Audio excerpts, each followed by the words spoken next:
Hey everyone, welcome back to the channel. If you've been working in Hubspot for a while, you know how quickly templates can pile up. Some become outdated, unused, or just plain clutter. But here's the catch. Deleting a template the wrong way can break your site or emails.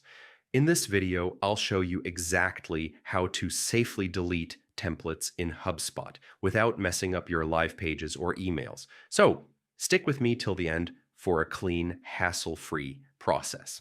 Understand what deleting a template really means. Before hitting delete, it's crucial to know that a template in HubSpot can be tied to multiple assets, emails, landing pages, or even your website. If you remove it without checking, those assets may break or lose their layout. So the first step is to audit your template's usage. Locate the template in HubSpot. Head over to your HubSpot dashboard. From the top menu, navigate to Marketing greater than Files and Templates greater than Design Tools. This is where all your templates live. Find the one you want to delete, whether it's a landing page template, email template, or blog template. Safely delete or archive the template. Once you confirm it's no longer in active use, you have two safe options.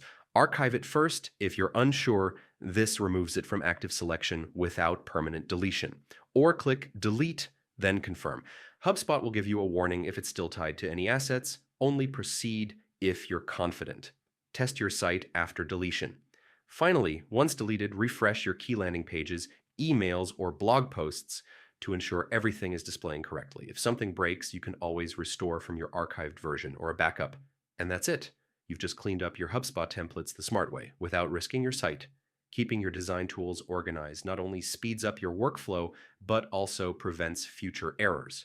If you found this tutorial helpful, hit that like button, subscribe for more HubSpot tips, and comment below if you want me to cover advanced template management in the next video. Thanks for watching, and I'll see you in the next one.